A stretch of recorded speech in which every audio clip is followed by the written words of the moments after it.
¿Se dan cuenta, hermanos, por qué decimos que sobre todo los cristianos reformados deberían ser los que más hablaran del Espíritu Santo?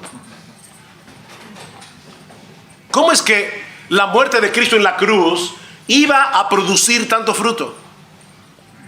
¿Cómo es posible que hayan pasado 2000 años y todavía estemos aquí hablando de Cristo? Todavía estemos aquí exaltando a Cristo. Hechos 1:8, recibiréis poder cuando haya venido sobre vosotros el Espíritu Santo y me seréis testigos en toda Jerusalén, en Judea, en Samaria y hasta lo último de la tierra.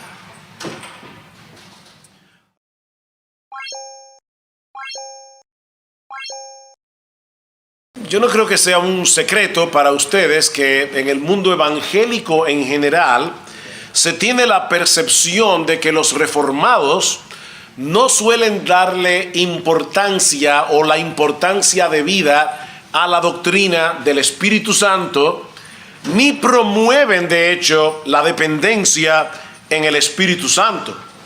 Y dado que el Espíritu se asocia con el fuego, la idea que viene a la mente de muchos cuando escuchan la palabra reformado es la de un culto de adoración frío, apagado, con mucho orden y poca vida. Yo recuerdo cuando yo era nuevo creyente, fui a dar un estudio bíblico en un barrio bien pobre de Santo Domingo y una persona se me sentó al lado y me preguntó que de qué iglesia yo venía. Yo le dije que yo era bautista. Entonces él me dijo, usted es de las iglesias frías. Y yo le pregunto, hermano, ¿cómo usted sabe que mi iglesia es fría si usted nunca ha estado ahí? Me dice, no, pero no se ofenda, porque no hay ningún problema en ser una iglesia fría. Porque la Biblia dice sea frío o sea caliente. Lo que no se puede ser es tibio, me dijo. Creo que fue una exégesis un poco inadecuada del texto, pero esa es la percepción que muchos tienen de los cristianos que se identifican con la fe reformada. Ahora, hermanos, esto no deja de ser irónico porque fue precisamente debido a la reforma protestante del siglo XVI que la doctrina del Espíritu Santo fue colocada de nuevo en el lugar que le corresponde. Durante toda la Edad Media, la obra del Espíritu fue reemplazada por el sistema sacramental del catolicismo romano. El bautismo resolvía el problema del pecado original. El niño es, purificado, según la Iglesia Católica, del pecado original. Y los otros sacramentos se encargaban del resto. Así que el católico solo tenía que depositar su fe en la iglesia y en los sacramentos, no en el Señor directamente. Era una fe implícita en la iglesia y en los sacramentos, y el Espíritu Santo no era necesario. Es por eso que un historiador señala que en muchos sentidos podemos decir que la reforma como un todo no fue otra cosa que una lucha por esta línea del credo niceno. Creo en el Espíritu Santo, Señor y dador de vida. Dice, esa fue la lucha de los reformadores, esa línea del credo niceno. Creo en el Espíritu Santo, Señor y dador de vida. De hecho, si hay un distintivo en la teología de Calvino, no es la doctrina de la predestinación. De hecho, Lutero habló más de la predestinación que Calvino. Si hay un distintivo en la teología de Calvino y sobre todo en las instituciones, es precisamente la importancia que él le da a la obra del Espíritu Santo en la salvación y en la santificación. Tanto así que el teólogo de Princeton, Benjamin Warfield, le llama a Juan Calvino el teólogo del Espíritu Santo. Así que no se puede ser reformado. Voy a decir esto bien enfáticamente, hermanos. No se puede ser reformado, verdaderamente reformado, y no darle importancia a la doctrina del Espíritu Santo. Ahora, antes de pasar a considerar la obra del Espíritu Santo en la salvación, en la santificación del creyente, es necesario que nos detengamos por unos minutos en la enseñanza de las Escrituras acerca de la condición del hombre en su estado caído. Porque un entendimiento defectuoso del pecado y de sus consecuencias va a producir inevitablemente un entendimiento defectuoso del Evangelio y un entendimiento defectuoso de la obra del Espíritu Santo. ¿Cuál era la percepción que se tenía del pecado durante la Edad Media, sobre todo en esos años anteriores a la Reforma? Bueno, yo no sé cuántos de ustedes han tenido la oportunidad de leer alguna vez una biografía de Martín Lutero. Pero si usted ha leído alguna biografía de Martín Lutero, debe saber que los confesores le tenían terror a Lutero, porque se pasaba 4, 5, 6 horas confesando sus pecados al sacerdote, detalle por detalle. Y más de una vez, después que Lutero se iba del confesionario, a los 15 minutos volvía otra vez, porque recordaba pecados que no había confesado, o porque no estaba seguro de la profundidad de su arrepentimiento. Así que la gente decía cuando estaba en el confesionario: ahí viene Lutero. Ahí viene Lutero. Esto no va a ser corto.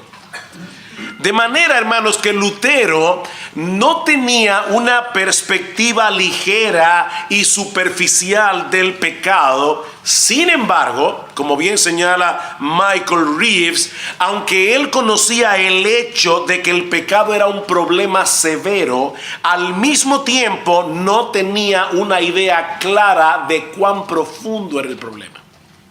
O sea, Lutero veía el pecado como algo severo, pero él no entendía lo profundo que era el problema. De hecho, es lo mismo que sucede en el día de hoy. La mayoría de las personas saben que son pecadoras. Después de todo, nadie es perfecto. ¿Han oído esa frase? Nadie es perfecto. Pero se ofenden cuando nosotros les decimos que ellos están dañados desde la raíz. Cuando tú le dices a un pecador, y claro, yo creo que no sería sabio decirle de entrada a un pecador: estás podrido. Pero cuando tú le dices al pecador que él está podrido, dañado en sus delitos y pecados de pie a cabeza, eso es ofensivo para él. Sí, yo sé que yo tengo un problema con debilidades aquí o allá, pero eso es algo que yo puedo manejar con un poco de ayuda, con un poco de motivación. Dame el programa correcto y yo me encargo de lo demás. Bueno, esa era la perspectiva que muchos tenían del pecado en los días de Martín Lutero. Porque ellos habían comprado la idea del filósofo griego Aristóteles de que el hombre puede llegar a ser justo haciendo obras de justicia. En su Ética a Nicómaco, Lutero decía, Aristóteles decía: haz lo bueno, persevera haciendo lo bueno y llegarás a ser justo, decía Aristóteles. Pero andando el tiempo, Lutero se dio cuenta de que el problema del ser humano es mucho más profundo.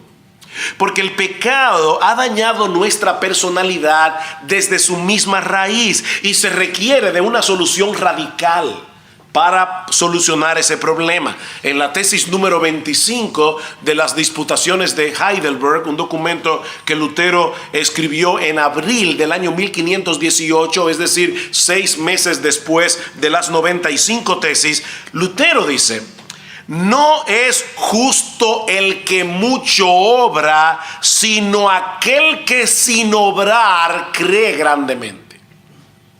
No es justo el que mucho obra, sino aquel que sin obrar cree grandemente. Y explicando esa declaración, dice Lutero: la justicia de Dios no se obtiene por actos frecuentemente repetidos, como ha enseñado Aristóteles, sino que nos es infundida por la fe. Las buenas obras del pecador no son realmente buenas. No son realmente buenas porque no alcanzan la perfección que Dios requiere. Y porque esas buenas obras no son hechas para la gloria de Dios, no son hechas en dependencia de Dios. Así que, hermanos, no es motivación lo que nosotros necesitamos. Necesitamos una nueva vida, necesitamos un nuevo corazón. El pecador está muerto en sus delitos y pecados, dice Pablo en Efesios 2. Somos esclavos de nuestras pasiones, somos enemigos de Dios, totalmente impotentes para inclinarnos a nosotros mismos, a querer buscar la gloria de Dios y hacer su voluntad. Pablo dice en Romanos capítulo 3, versículo 10, que en el mundo entero no hay un solo hombre que busque a Dios. No hay un solo hombre bueno, no hay justo ni aún uno. Y más adelante en el capítulo 8, Pablo dice que los designios de la carne, es decir, los pensamientos que surgen de nuestra naturaleza no regenerada, son enemistad contra Dios, porque no se sujetan a la ley de Dios, ni tampoco pueden. Esa fue en esencia la gran controversia que tuvo Lutero con Erasmo de Rotterdam. En el año 1524, Erasmo escribió una obra acerca de la libertad de la voluntad. Y ahí Erasmo admite francamente que hay en el hombre una pereza espiritual que le dificulta acercarse a Dios. Pero decía Erasmo, nosotros podemos y debemos tomar la resolución de escapar de esa dejadez y apatía. Si lo hacemos, Dios viene en nuestra ayuda. De ahí el versículo más conocido de la Biblia. ¿Saben cuál es? Ayúdate que yo te ayudaré. Ese sería el versículo más conocido de la Biblia si estuviera en la Biblia. Pero esa es la idea que tenía Erasmo. Al año siguiente, el año 1525, Lutero le responde a Erasmo en una de sus obras más importantes, La esclavitud de la voluntad.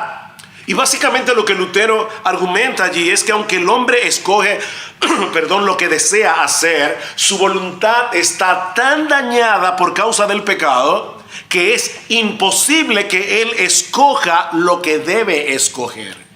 En otras palabras, para ponerlo más latinoamericano, no puedo decir dominicano para no ofender a nadie, pero para ponerlo más latinoamericano, el pecador hace lo que le da la gana. Cuando él actúa, él siempre hace lo que le da la gana.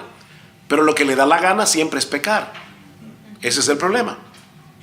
En otras palabras, donde Erasmo veía debilidad, Lutero veía impotencia.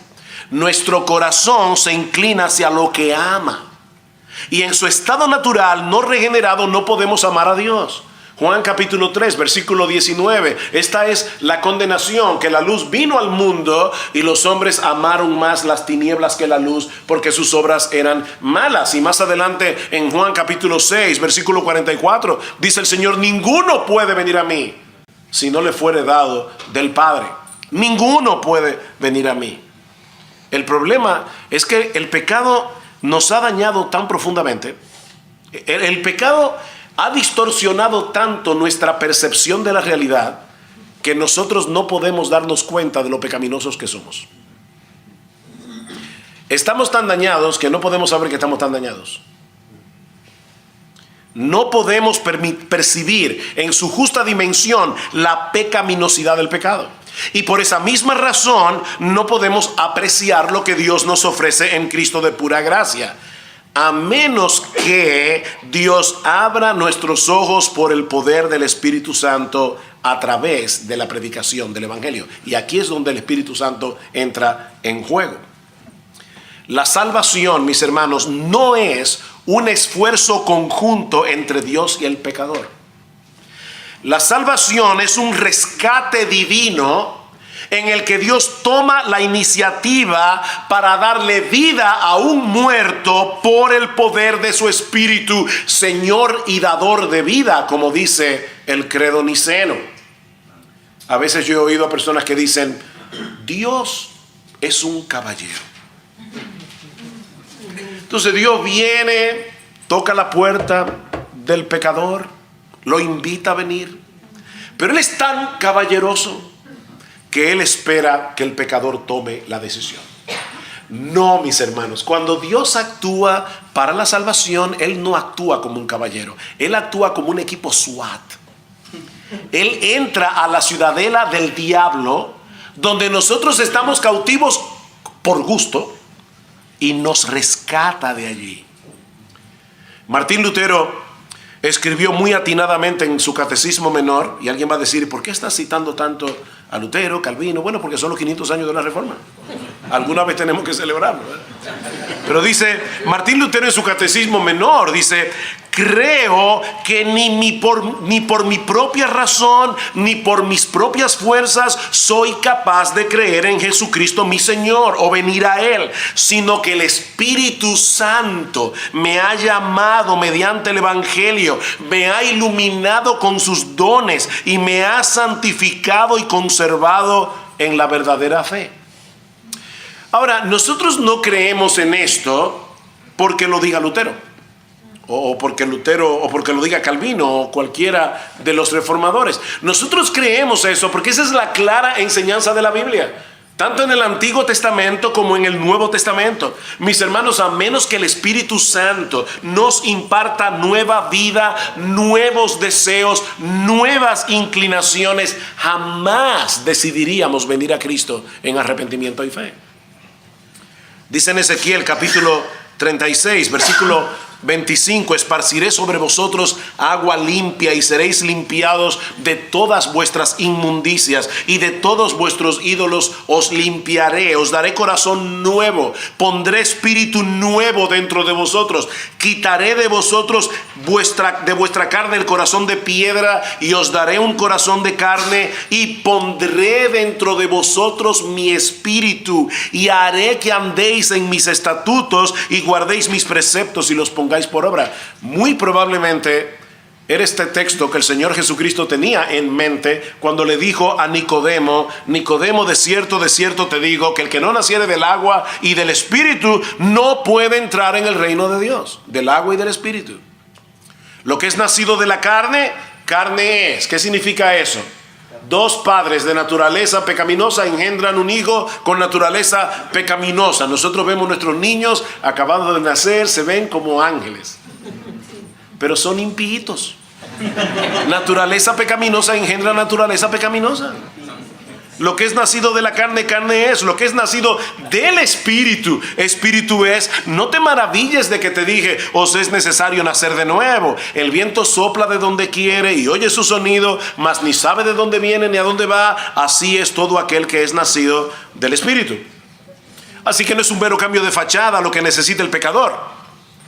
Necesita un cambio radical en el asiento mismo de nuestra personalidad, que derrita nuestro corazón endurecido y produzca un cambio de 180 grados en la inclinación de nuestros afectos, de tal manera que el amor supremo que nos tenemos a nosotros mismos quede completamente eclipsado por el deleite superior de amar a Dios. Y eso solo puede hacerlo el Espíritu Santo. Ahora, mis hermanos, esa obra del Espíritu no se produce en un vacío. Esa obra se produce en el contexto de la predicación del Evangelio. Esa obra se produce en el contexto de la predicación del Evangelio. Pues ya que en la sabiduría de Dios el mundo no conoció a Dios mediante la sabiduría, agradó a Dios salvar a los creyentes por la locura de la predicación. Y es difícil hablar de este tema y no pensar en la visión que tuvo Ezequiel en el capítulo 37 de su libro. ¿Recuerdan Ezequiel 37? El pueblo de Dios se encuentra en el exilio babilónico y Dios le da a Ezequiel una visión muy gráfica de la terrible condición espiritual de la nación. Era como un gran valle lleno de huesos secos. Muchísimos huesos, dicen los versículos 1 y 2, y por cierto, secos en gran manera.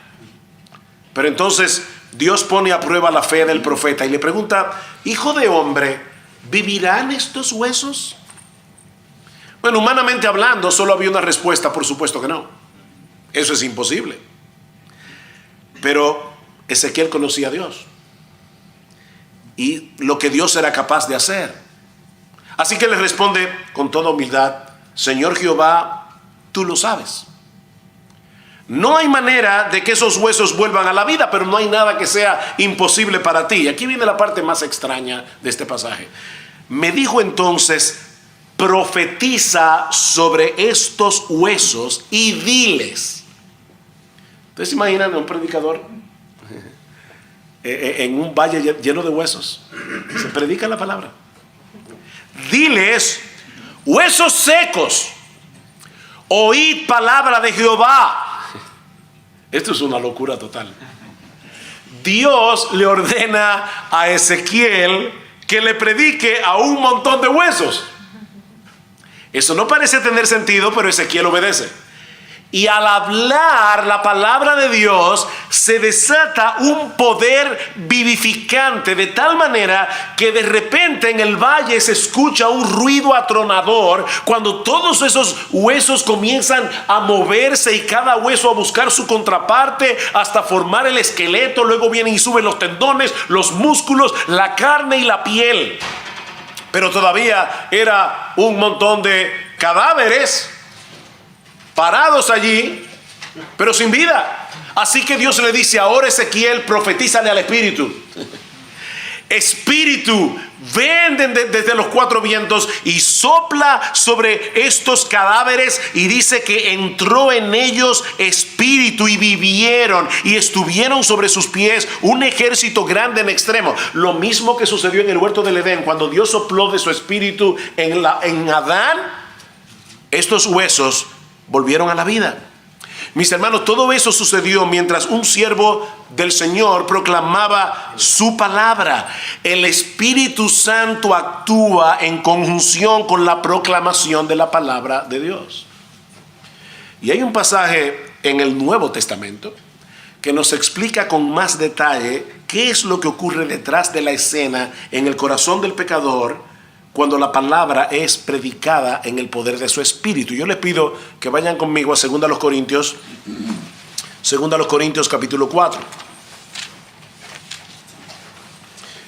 2 Corintios capítulo 4, versículo 3.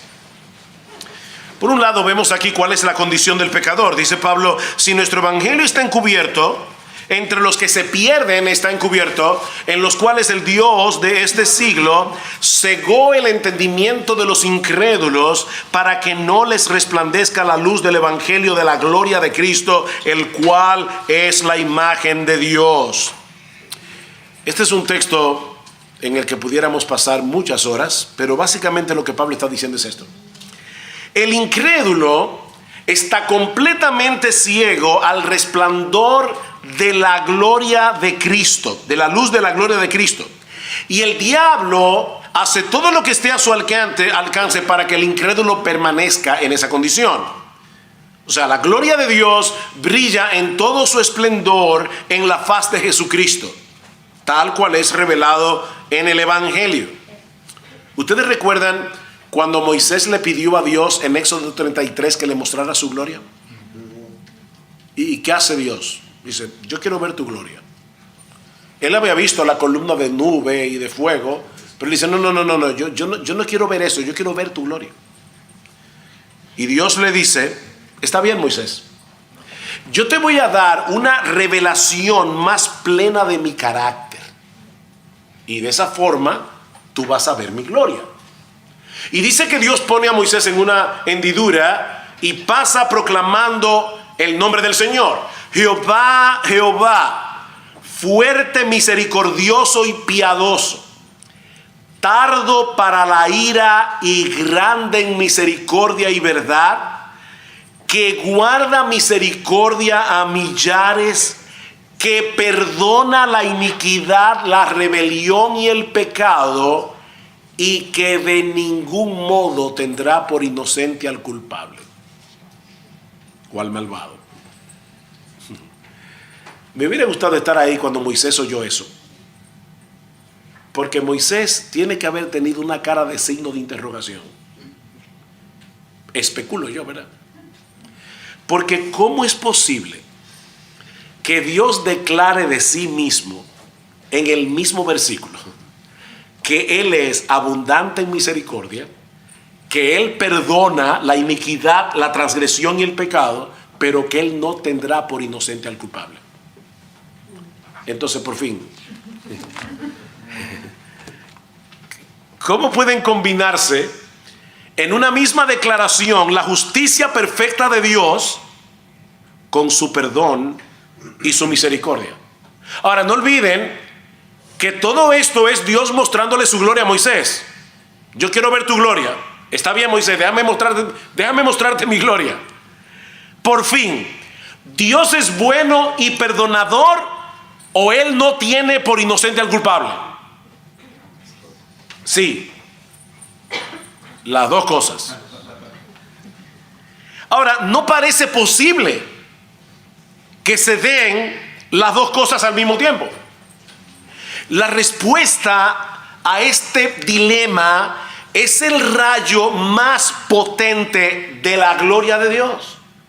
Porque esa paradoja es imposible de resolver hasta que nosotros vemos ese texto a la luz de la cruz del Calvario.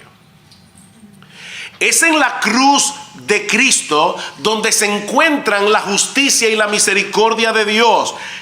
El inocente tiene que cargar con la culpa de los culpables, porque Dios no tendrá por inocente al culpable para que entonces Él pueda perdonar la iniquidad, la transgresión y el pecado. Así que Dios no tuvo por inocente al culpable. Dios no te tuvo por inocente a ti. No, Dios te trató como un culpable y castigó a Cristo por culpa tuya. De esa manera Él te dio a ti el perdón y a Jesús le dio el castigo. Ese es el rayo más potente de la gloria de Dios, que Dios perdona la iniquidad y el pecado, perdón, porque un inocente recibió el castigo de los culpables. El justo murió por los injustos para llevarnos a Dios. De manera, mis hermanos, que es en el Evangelio donde la gloria de Dios se revela en todo su esplendor, como dice Pablo en 2 Corintios capítulo 4. Pero el hombre natural es incapaz de percibir esa gloria. Él está ciego, a menos que su entendimiento sea iluminado sobrenaturalmente por el Espíritu Santo. Y Él hace eso en el contexto de la predicación del Evangelio. Noten lo que sigue diciendo Pablo, versículo 5. Porque no nos predicamos a nosotros mismos, sino a Jesucristo como Señor, y a nosotros como vuestros siervos por amor de Jesús. Y de nuevo, Pablo, si el pecador está ciego, él no puede ver la gloria de Cristo porque tú predicas.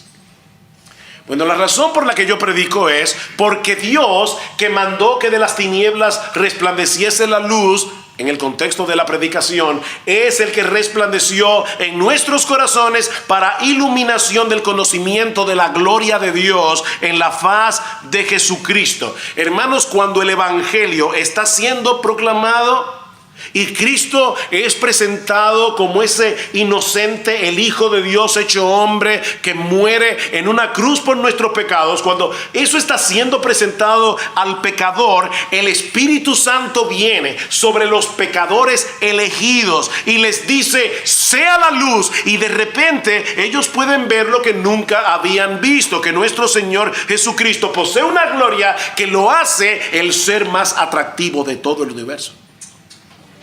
Es en ese contexto. Decía el reformador: hay algunas sillas por aquí, pueden aprovechar ahora para entrar. Algunas sillas por aquí, algunas sillas por acá. No se preocupen.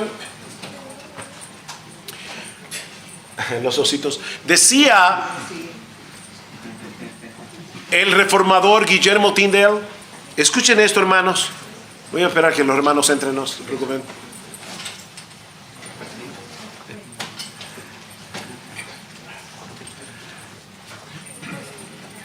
¿Saben quién era Guillermo Tyndale, que tradujo la Biblia al inglés, al idioma común? William Tyndale decía, porque ahora, ¿saben que alguna persona dice, ahora hay una moda, predicar a Cristo, como si fuera una moda nueva? No, hermanos, predicamos a Cristo porque eso es lo que hace la Biblia, predicar a Cristo. La Biblia es cristocéntrica, la Biblia nos lleva a Cristo. Esto no es una moda. Y William Tyndale decía en el año 1530 y tanto, cuando Cristo es predicado de esta manera, los corazones empiezan a ablandarse y a derretirse ante la abundante misericordia de Dios y la bondad de Cristo. Y más adelante dice Tyndale, cuando se predica el Evangelio, el Espíritu de Dios desciende sobre los pecadores y abre los ojos de sus corazones, produciendo fe en ellos. Cuando las conciencias cargadas sienten y prueban lo dulce que es la muerte amarga de Cristo. Cuando el pecador prueba lo dulce que es la muerte amarga de Cristo y lo misericordioso y amante que es Dios por el sacrificio y los méritos de Cristo, entonces empiezan a amar. ¿Ven el punto, hermanos? Es en el contexto de la predicación del Evangelio que el Espíritu de Dios regenera al pecador uniéndolo a Cristo. De manera que la respuesta del pecador a arrepentirse y creer depende enteramente de la obra previa del Dios Trino. Depende de la obra de Dios. El Padre nos escogió desde antes de la fundación del mundo para que Cristo fuera nuestro representante en la cruz del Calvario. Pablo dice en Efesios 1:3 que todos los creyentes fuimos escogidos en Cristo, predestinados en Cristo para ser adoptados en la familia de la fe. Todo eso sucedió en la eternidad pasada, desde antes de la fundación del mundo. Pero hace 2000 años Dios el Padre envió a Dios el Hijo, nuestro Señor Jesucristo, para que se hiciera hombre, nos redimiera a través de su muerte en la cruz. Y todo eso viene a ser una realidad personal en los creyentes cuando Cristo envía a su Espíritu a darnos vida y unirnos a Él eternamente y para siempre por medio de la fe. Pablo dice en 1 Corintios 1:12, porque por un solo Espíritu fuimos todos bautizados en un solo cuerpo. Hermanos, ¿quién nos bautiza en el Espíritu? ¿Quién es el que bautiza? Es Cristo, el que bautiza en el Espíritu Santo. Y yo sé que el tema del bautismo del Espíritu Santo, no voy a entrar en ese tema ahora, pero es controversial en el siglo XX por la diferencia que se ha hecho entre el bautismo del Espíritu y el bautismo en el Espíritu, pero en realidad hay un solo bautismo y hay uno solo que bautiza, es Cristo. Es Cristo el que bautiza en el Espíritu Santo. Ahora, tú no estabas consciente de que todo eso estaba ocurriendo detrás de la escena cuando te arrepentiste de tus pecados, cuando tú creíste en Jesús, pero mi hermano, eso fue lo que sucedió. Dios estaba obrando en ti y tú no lo sabías. El Padre envió al Hijo hace 2000 años para que muriera por ti. Y habiendo sido entronado en los cielos durante su ascensión, el Hijo desde el cielo envió al Espíritu Santo para que tú pudieras vivir, para unir tu vida a la suya por la fe, aunque tú no lo sabías. Déjame hacer una pregunta. Jesús resucitó, ascendió a los cielos y dice la Biblia que fue entronado en los cielos como Rey de Reyes y Señor de Señores. La pregunta es, ¿cómo lo sabemos? Porque nadie lo vio. ¿Cómo nosotros sabemos que Jesús realmente resucitó, ascendió a los cielos y está a la diestra del Padre como Rey de Reyes y Señor de Señores? La respuesta es, lo sabemos por Pentecostés, por la venida del Espíritu Santo. Cuando Pedro estaba predicando, y ustedes se acuerdan que acusaron a Pedro de que ellos estaban borrachos, y Pedro dice, no, son las 9 de la mañana, ¿cómo vamos a estar por más temprano que comienza el happy hour? Son las 9 de la mañana, ¿cómo vamos a estar borrachos a esta hora? Y dice, no, lo que ha pasado es que Dios ha cumplido lo que prometió en el profeta Joel, y que él enviaría al Espíritu Santo. Pero ahora escuchen lo que dice Pedro en el versículo 32. A este Jesús resucitó Dios, de lo cual todos nosotros somos testigos. Así que, exaltado por la diestra de Dios y habiendo recibido del Padre la promesa del Espíritu Santo, Él ha derramado esto que vosotros veis y oís. O sea, lo que Pedro está diciendo es, ustedes quieren, judíos, una prueba de que ese Jesús al que ustedes crucificaron resucitó, y que ese Jesús ascendió a los cielos, y que ese Jesús ahora es Rey de Reyes y Señor de Señores. Miren lo que está pasando, porque fue Jesús el que envió a su Espíritu para que Pentecostés ocurriera. Ahora, yo quiero que ustedes vean ese texto con un poquito más de cuidado, Decía Carl Henry, un pensador cristiano del siglo XX, que en la Biblia Dios comparte su privacidad. Eso es la Biblia. Dios comparte su privacidad. Y este es un texto en el que Dios corre la cortina un poco para que nosotros podamos ver una transacción que se hizo en el cielo entre el Padre y el Hijo. Un ejercicio de gramática. Y no sé si abrieron su Biblia en Hechos 2. Pero, hermanos, ¿quién es el que fue exaltado a la diestra de Dios según el texto? Jesús, ¿verdad? ¿Cómo lo sabemos? Bueno, porque Él fue que derramó el Espíritu Santo. Dice, Él ha enviado esto que vosotros veis y oís. Entonces, ¿quién fue que recibió la promesa del Padre de la que Pedro está hablando aquí? Vean su texto. El versículo 32 y 33. No puede ser otro que el mismo Jesús, ¿verdad que sí? Dice, a este Jesús resucitó Dios, de lo cual todos nosotros somos testigos. Así que exaltado por la diestra de Dios y habiendo recibido previamente, la promesa del Espíritu Santo, Él ha derramado esto que vosotros veis y oís. Como dice Sinclair Ferguson, es como si Jesús llegara delante del Padre después de su obra redentora y le dijera algo como esto: Padre, ¿tú recuerdas que tú me prometiste en el Salmo 2, pídeme y te daré por herencia a las naciones y como posesión tuya los confines de la tierra? ¿Tú recuerdas, Padre? O lo que tú dijiste de mí en Isaías capítulo 52 y 53, he aquí que mi siervo será prosperado, será engrandecido y exaltado y será puesto muy en alto. Tú me prometiste eso. Tú prometiste que los reyes cerrarían ante mí la boca, porque verán lo que nunca les fue contado y entenderán lo que jamás habían oído. ¿Tú recuerdas, Padre, que en Isaías 53 dice que cuando tu siervo haya puesto su vida en expiación por el pecado, verá linaje, tendrá descendencia, vivirá por largos días y la voluntad de Jehová será en su mano prosperada? Tú me prometiste, Señor, que yo vería el fruto de la aflicción de mi alma y quedaría satisfecho. Esa fue tu promesa, Padre, y ahora yo te pido que la cumplas enviando al Espíritu Santo. Tú me prometiste enviar al Espíritu Santo. O sea, en la eternidad pasada, mis hermanos, Dios el Padre, Dios el Hijo y Dios el Espíritu Santo hicieron este pacto. Dios el Padre le dijo: hijo mío, a ti te va a tocar morir en una cruz por los pecadores. A ti te va a tocar derramar tu sangre para que pecadores culpables pudieran ser perdonados. Pero yo te prometo, hijo mío, que cuando tú termines la obra de redención, yo voy a enviar al Espíritu Santo para que aplique con poder esa obra de redención en aquellos hombres y mujeres que yo escogí para salvación. Y por eso es que Pedro dice: habiendo recibido la promesa del Padre, Él envió al Espíritu Santo. ¿Se dan cuenta, hermanos, por qué decimos que sobre todo los cristianos reformados deberían ser los que más hablaran del Espíritu Santo? ¿Cómo es que la muerte de Cristo en la cruz iba a producir tanto fruto?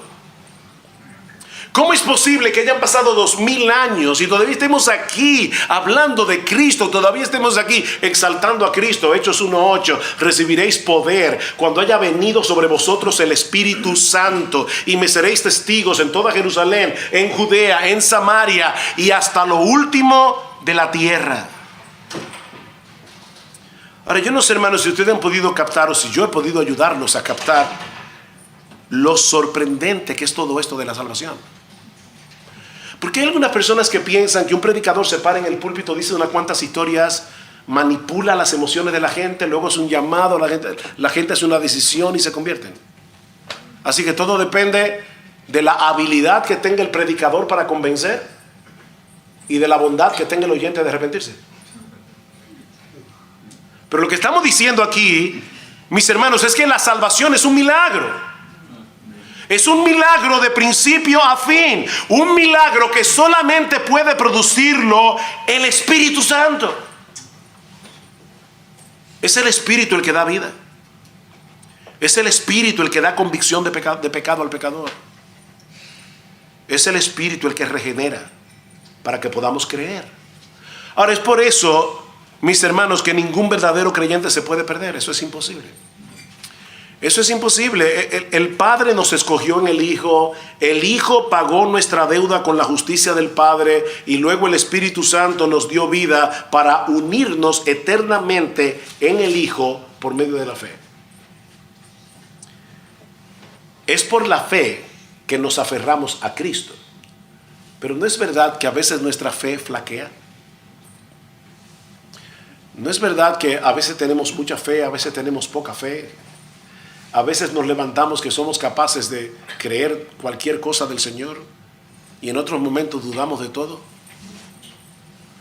Nosotros nos aferramos a Cristo por la fe, pero gracias al Señor que la salvación no depende de eso. La salvación depende del hecho de que Él nos tiene aferrados por su Espíritu. Él nos tiene aferrados por su Espíritu.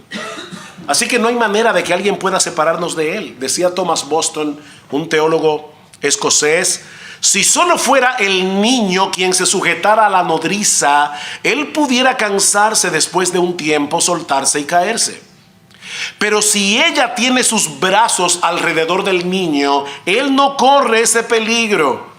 Así que a pesar de cualquier interrupción pecaminosa que pudiera suceder en el ejercicio de la fe, aún así la unión permanece segura debido a la morada constante del Espíritu Santo. Y esa nueva vida impartida por el Espíritu a través de la predicación del Evangelio es nutrida y fortalecida de la misma manera como comenzó, contemplando en el Evangelio la gloria de nuestro Señor y Salvador Jesucristo. Antes del texto de 2 Corintios 4 que yo les leí, voy a decir algo muy profundo, pero antes de 2 Corintios 4 va 2 Corintios 3. Y 2 Corintios 3 termina diciendo: mirando nosotros todos, contemplando nosotros todos a cara descubierta como en un espejo la gloria del Señor, somos transformados de gloria en la misma imagen como por el Espíritu del Señor. ¿Cómo somos transformados? Contemplando la gloria de Cristo en el Evangelio. Dice alguien: en la medida en que los creyentes contemplan la gloria de su Señor, mirando de manera clara, permanente y profunda la majestad de su persona y de su obra, la verdadera santificación ocurre. Cuando el Espíritu Santo toma al creyente cuyo corazón está centrado en Cristo y lo eleva de un nivel de gloria al siguiente nivel de gloria. Yo no sé cuántos pastores y predicadores hay aquí, pero hermanos, déjenme decirles algo. Nuestra tarea como pastores no es hacer que las ovejas dependan de nosotros. Nosotros no somos los gurúes espirituales que tienen todas las respuestas. Y los pastores creamos en las ovejas una absoluta dependencia de nosotros. No, hermanos, nuestra función como pastores, el corazón de nuestro trabajo es exponer la Biblia de tal manera que todos nuestros hermanos puedan ver más claramente la gloria, la hermosura, la sabiduría, el poder de nuestro Señor y Salvador. Nuestra tarea es hacerle ver a nuestros miembros que en el mundo entero no hay nadie como Él. ¿Ustedes recuerdan esas experimentaciones que se hacían durante la Guerra Fría? Cuando, si no tenían edad para verlo, seguramente habían visto fotos, esos científicos que se ponían batas blancas y unos lentes especiales y se iban al desierto para ver las detonaciones de bombas nucleares. ¿Han visto eso? ¿No? Parece que yo soy muy viejo. Pero claro que usted tiene que haberlo visto, eso era muy común. Se iban al desierto allí, hacían detonaciones, había una obsesión con el tema de las bombas atómicas. Bueno, mis hermanos, eso es exactamente lo que hacemos nosotros cuando nos reunimos como iglesia cada domingo. nos congregamos cada domingo en medio del desierto de este mundo a contemplar todos juntos el brillo de la gloria de nuestro Señor y Salvador, que es infinitamente más potente que el de 1.000.000 de bombas atómicas.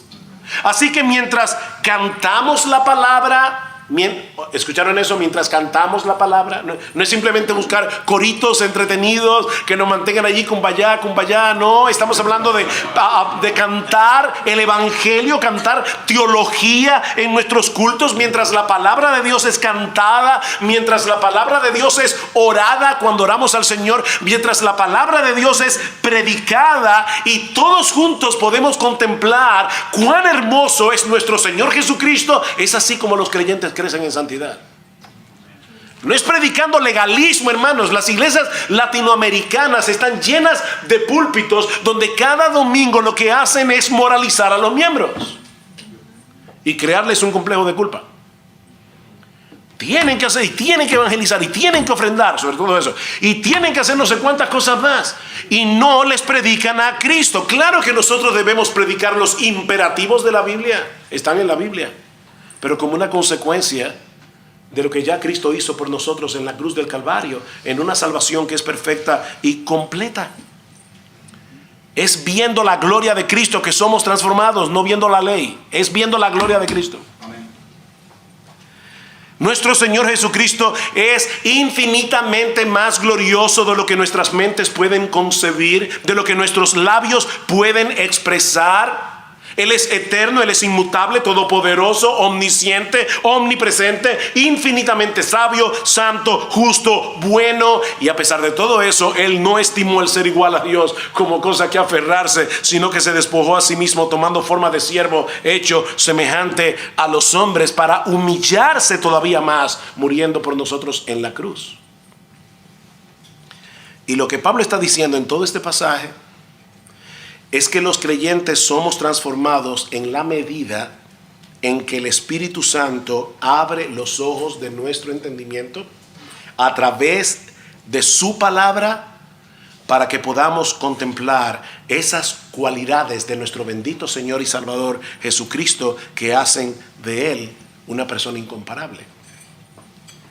Les decía al principio que es irónico que se catalogue como frío y carente del Espíritu un servicio de adoración en el que la predicación de la palabra tenga preeminencia por encima de los demás. Pero eso no solamente es irónico, eso es trágico. Eso es trágico.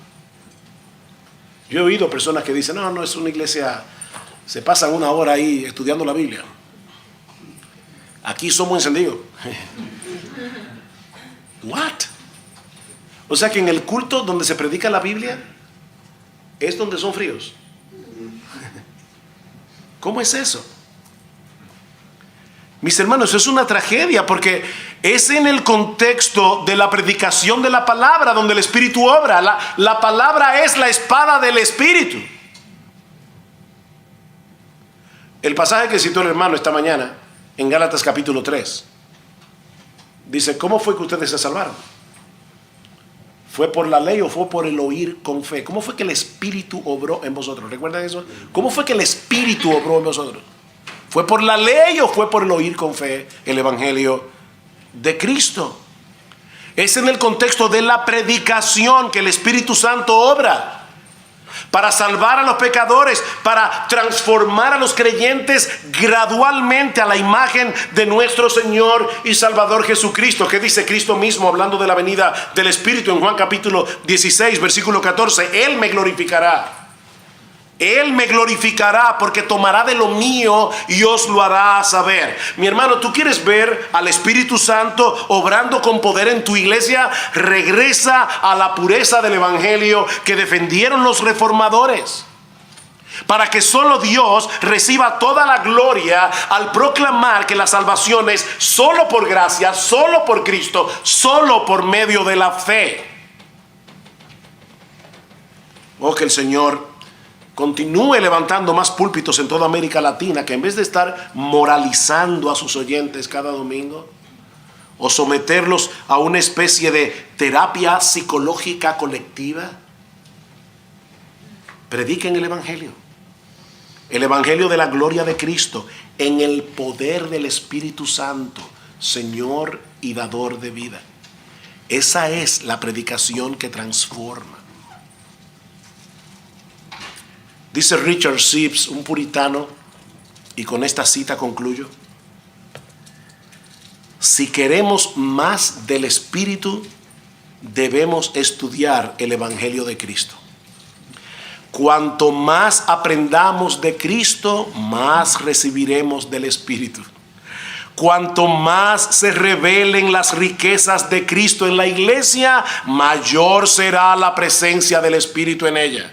Cuanto más se predique acerca de la gracia y el amor de Dios que hallamos solo en Cristo, mayor será la presencia del Espíritu en ese lugar, y a mayor presencia del Espíritu, mayor conocimiento de Cristo. Que Dios bendiga su palabra.